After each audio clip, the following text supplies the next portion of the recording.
आजकल क्या होता है, सबके हाथ में बाइबल तो है, सब लोग बाइबल पढ़ते रहते हैं, लेकिन बड़े दुख की बात है कि उनके पास बाइबल होते हुए भी बाइबल कैसे पढ़ना है, कैसे समझना है, ये बातें उनको बिल्कुल पता नहीं चलता। इसीलिए वे कभी भी बाइबल के उस गहराई को नहीं समझ पाते जो परमेश्वर चाहते हैं कि हम विश्वासी प्राप्त करें। वे बाइबल को बस एक किताब के रूप में पढ़ते हैं, यहाँ वहाँ से कुछ वर्सेस ले लिए, कभी इधर से कभी उधर से कभी इधर से, और उन्हीं वचनों को लेकर हमने पढ़ लिया और प्रचार भी कर दिया और हमने सोचा वाह हमने बाइबल का नॉलेज ले लिया। जबकि उनके पास इतना समय नहीं होता कि एक एक पुस्तक को एक एक वर्स बाय वर्स पढ़ते हुए समझें आखिर लेखक का उद्देश्य क्या था इन वचनों को लिखने का। तभी तो आपको कॉन्टेक्स्ट समझ में आएगा। कॉन्टेक्स्ट मतलब संदर्भ, किस संदर्भ में ये बातें बोली गई हैं, किस संदर्भ में ये बातें लिखी गई हैं, किसने लिखी हैं, क्यों लिखी हैं, उन बातों को समझना कम से कम ये बहुत हमारे लिए इंपॉर्टेंट है। और यदि ये बेसिक चीज़ें यदि हम ना समझें तो मैं समझ सकता हूँ ये बाइबल ही बहुत खतरनाक हमारे लिए साबित हो सकता है। क्योंकि कई लोगों के पास बाइबल होते हुए भी, मैंने गौर किया है, बाइबलों का उल्टा पुल्टा वचन यहाँ वहाँ से निकाल कर वे लोग कुछ भी समझ लेते हैं, कुछ भी सिखा देते हैं, और यहाँ तक के कई विश्वासी भी इन बाइबल के वचनों का गलत इस्तेमाल करते हैं। क्यों? उनको आता ही नहीं है। इसीलिए हमें प्रॉपर तरीके से यदि आप बाइबल का नॉलेज लेना चाहते हैं या फिर परमेश्वर के उद्देश्य को इन वचनों के द्वारा आप जानना चाहते हैं, तो आप उन्हें कोशिश करिए कि आप सिस्टमैटिक तौर से बाइबल के अध्ययन को करिए, बुक बाय बुक पढ़िए। क्योंकि यहाँ पर बहुत सारे लेखक हैं, बाइबल में कोई एक लेखक तो है नहीं। हाँ, हमको पता है कि एक कॉमन लेखक है जो कि हमारा प्रभु है, मतलब पवित्र आत्मा है, जिन्होंने अपने लोगों को, प्रेरितों को या भविष्यवक्ताओं को प्रेरित किया इन बातों को लिखने के लिए। लेकिन याद रखिएगा, वे सब जीवित लोग थे जो अपने अपने समय में रह रहे थे। उनके सिचुएशन या फिर उनकी जो परिस्थिति थी वो अलग थी, और उन चीज़ों को देखकर परमेश्वर ने उनके अंदर बोझ डाला, और उसी बोझ के तले उन लोगों ने ये बातें लिखी हैं। तो समय हमारे लिए बहुत ही इंपॉर्टेंट है। जब भी आप बाइबल पढ़ते हैं, सबसे मुख्य बात मैं आपको कह दूं, आप समय को देखिए, किस समय ये बातें लिखी गई। ये बातें यीशु मसीह के पहले की बातें हैं या फिर यीशु मसीह की बाद की बातें हैं, इन बातों को जानना बहुत ज़रूरी है। और कई बार लोग समय का ख्याल नहीं रखते।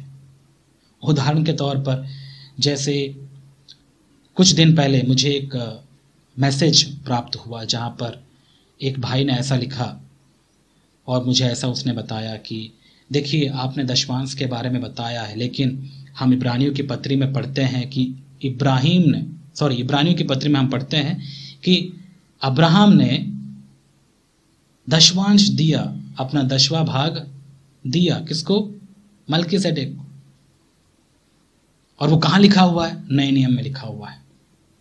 मैं बोला सही बात है, नए नियम में ही लिखा हुआ है, नए नियम में ये लिखा हुआ है।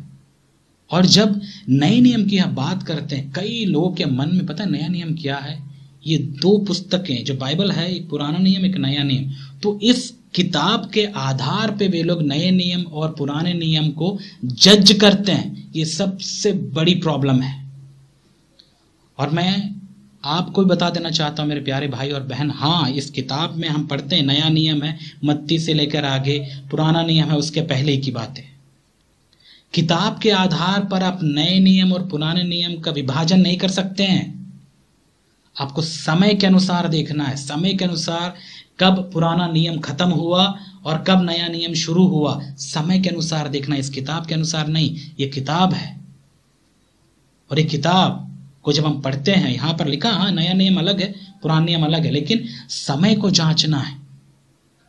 और जब ये बातें उस भाई के द्वारा मैंने सुनी, मैंने पढ़ी, उसने जब बताया कि इब्राहिम ने भी तो दशवांश दिया था और नए नियम में लिखा ही, फिर आप कैसे कह सकते हैं कि नए नियम में दशवांश नहीं है? मैं बोला लिखिए ज़रूर है। हाँ, इस बाइबल में नए नियम के जो भाग में अब्राहम के बारे में, मल्कीसेदेक के बारे में नए नियम के लेखक हो सकता है इब्रानियों की पत्री पौलुस ही हो, लेखक जो हैं उन्होंने लिखा हो ये बातें, नए नियम में ही लिखा है। लेकिन वो क्या बता रहे थे? क्या बता रहे थे? अब्राहम क्या नए नियम का व्यक्ति था? अब्राहम तो पुराने नियम का व्यक्ति था, और पुराने नियम में अब्राहम ने दिया, उस समय दिया, अपनी खुशी से उसने दिया, 10वां भाग दिया। इसे हम नए नियम की शिक्षा कैसे मान लें? ये तो समय कितना अलग है, अब्राहम का समय अलग है, और नए नियम में जो प्रभु के लोग रह रहे हैं, हमारा समय अलग है। हम भी कई बार उदाहरण लेते हैं, और यहां पर इब्रानियों की पत्री में जो लेखक है, उन्होंने अब्राहम का उदाहरण लिया कि अब्राहम ने कैसे मल्कीजेडेक को दशवांश देकर यह सिद्ध करता है कि देखो मल्कीजेडेक यीशु मसीह का रूप है। उदाहरण, अब आप बताइए, यदि मैं बाइबल से या फिर जब मैं आपको सिखा रहा हूं, यदि मैं आदम का उदाहरण लेता हूं या फिर अब्राहम का उदाहरण लेता हूं, तो क्या वो नए नियम में आ गए लोग? नहीं, पुराने नियम के लोग ही हैं ये लोग। पुराने नियम के लोग जो पवित्र आत्मा से नहीं भरे हुए थे। समझ में आ रहा है आपको? तो समझिए आप, तो कैसे हमको नए नियम और पुराने नियम को जज करना या फिर विभाजन करना है? इस किताब के आधार पे नहीं, समय के आधार पर, पुराने नियम कब तक चला है।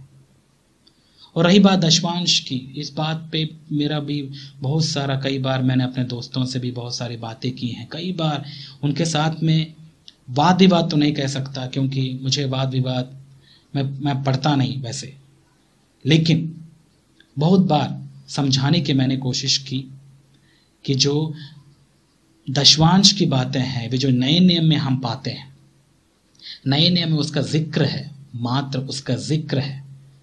लेकिन याद रखिएगा, ये नए नियम के लोगों का प्रैक्टिस नहीं था। प्रेरितों ने कभी भी दशवांश को फोकस नहीं किया। आप पढ़ना चाहते हैं, आप देखिए कुरिन्थियों की पत्री में, आप पढ़ के देखिए, वहां पर आप जानेंगे कि उन्होंने हमेशा प्रेम से देने या फिर अपनी सुइच्छा से देने की इस कॉन्सेप्ट को उन्होंने प्रमोट किया, और यही नए नियम की शिक्षा थी। अब बहुत सारे ऐसे रेफरेंसेस, वही देखिए, याद रखिए प्रॉब्लम कहां पर आता है पता है? रेफरेंसेस जब हम बाइबल में देखते हैं, पुराने नियम की बातें, बहुत सारी चीजें नए नियम में भी रेफरेंसेस के माध्यम से हम पाते हैं। जहां पर यीशु मसीह ने भी बहुत सारे दशवांश के बारे में कहा, तो लोग पता क्या सोचते हैं, अच्छा मत्ती में भी तो यीशु मसीह ने बात किया था दशवांश के बारे में कि तुम ये करते हो, फरीसियों से बात किया, तुम ये देते वो देते हो, तो यीशु मसीह ने मना कहाँ किया? बताइए, यीशु मसीह मना करेंगे भी क्यों? क्योंकि वो समय कौन सा था जब यीशु मसीह ये बातें कर रहे थे? आपको लगता है पेंटेकोस्ट के बाद की बातें ये? नहीं,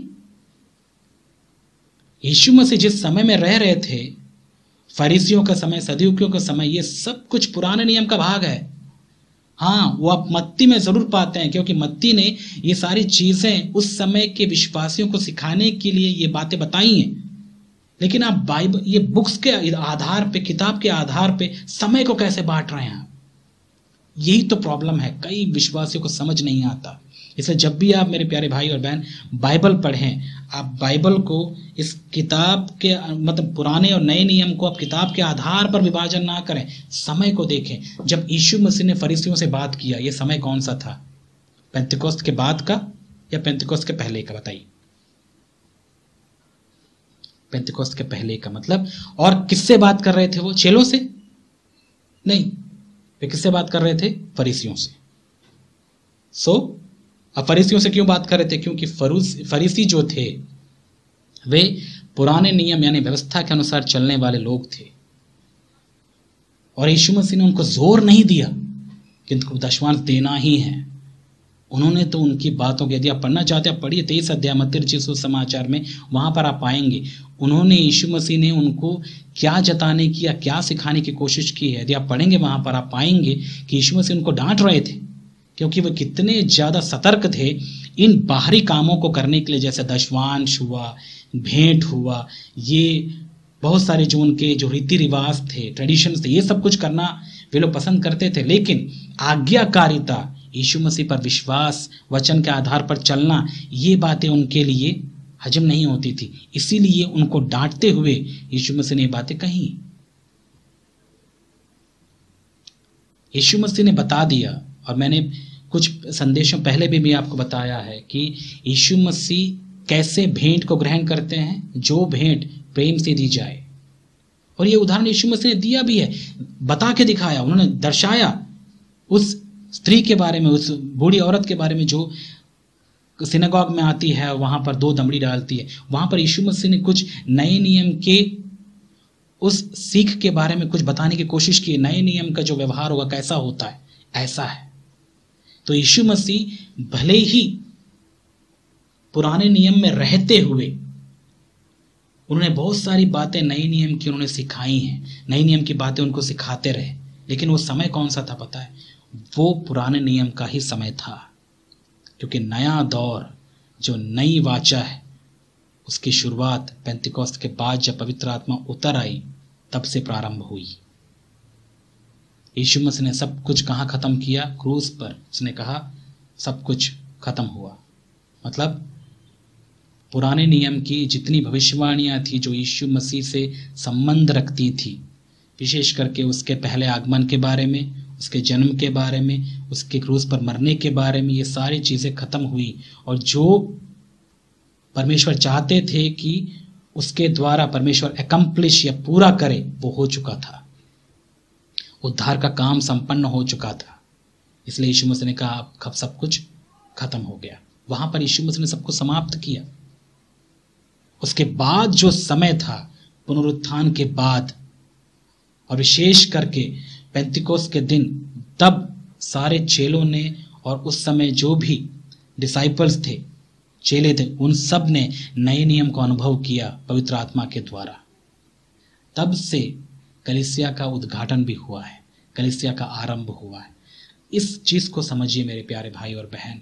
आप तो किताबों में पढ़ गए हैं, आप तो रेफरेंस के चक्कर में फंसे हुए हैं, जबकि आप समय को देख ही नहीं पा रहे हैं कि समय कैसे बदला है, कब से बदला है।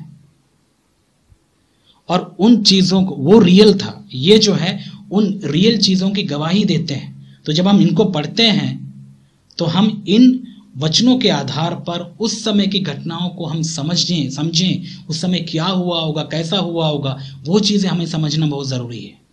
नहीं तो आप गलत समझ बैठेंगे। दिक्कत क्या होता है पता, कई बार हम इन चीजों को पढ़ते हैं और ऐसा ही लेते हैं, और वो जो रियल चीज है उनको हम समझ नहीं पाते हैं, जो रियल घटनाएं घटी उनको हम समझ नहीं पाते हैं। ये एक मानसिकता है जो बहुत ही बुरी है। और क्या बोल सकते हैं आप, कई लोग इसी मानसिकता में और इसी मानसिकता में होकर बाइबल पढ़ते हैं। वचनों को कुछ भी उठा लेते हैं, यहाँ से उठा लिया, वहां से उठा लिया, अरे ऐसा ही लिखा हुआ है। लिखा तो है, कब बताया यीशु मसीह ने, कब की बात है ये, कहाँ की बात है, किसने बोला, किसको बोला, ये सब कुछ हम देखते नहीं, बिल्कुल नहीं देखते हैं, नजरअंदाज करते हैं, क्योंकि हमको पढ़ना ही नहीं आता। इसलिए मैं नहीं चाहता कि आप ऐसे मानसिकता से बाइबल को पढ़ें। जब भी आप बाइबल पढ़ें इस बात को याद रखिएगा, रियलिटी हो चुका है, हो रहा है और होगा। जो रियल है वो ये है जो हो रहा है। तो बाइबल क्या है? ये बाइबल इस रियलिटी की गवाही देते हैं। और जैसे उदाहरण के तौर पर हम एक वचन पढ़ते हैं, यूहन्ना 1:1 में क्या पढ़ते हैं? आदि में वचन था, वचन परमेश्वर के साथ था और वचन ही परमेश्वर था। कई लोगों को मैंने देखा है, पता है इन वचनों को वो कैसे लेते हैं, हाँ आदि में वचन था, मतलब आदि में बाइबल था, और ये बाइबल के वचन ही परमेश्वर के साथ थे, और ये बाइबल के वचन ही वही था परमेश्वर। अब जरा सोच के देखिए आप कर क्या रहे हैं।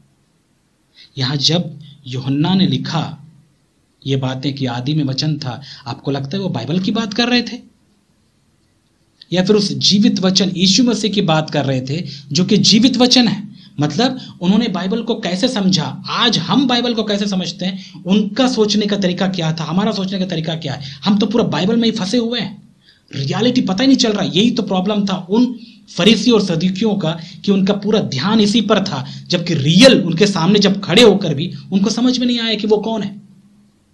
और यही गलती आज के विश्वासी भी दोहरा रहे हैं। उनका पूरा ध्यान बाइबल पर होता। अच्छी बात है, बाइबल का हमको होना चाहिए, चीजों को परखना बहुत जरूरी है, लेकिन इसका मतलब ये नहीं कि इसी को ही आप रियल समझें। रियल तो यीशु मसीह है, वो जीवित वचन, उसको हम देखें इन वचनों के आधार पर।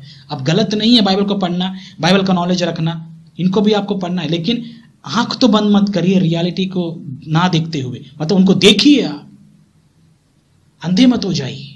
इनको पढ़कर रियलिटी को देखिए या रियलिटी को देखकर इनको देखिए और तुलना करिए, जो हम देख रहे हैं वो इसके आधार पर है या नहीं। ऐसी मानसिकता यदि आपकी है तो मैं आपसे कह सकता हूं कि आप प्रभु के वचन को अच्छे से जानेंगे, एक हेल्दी, एक स्वस्थ आत्मिक तौर पर, मानसिक तौर पर एक स्वस्थ मसीही के रूप में आप उभरेंगे, आप बढ़ेंगे।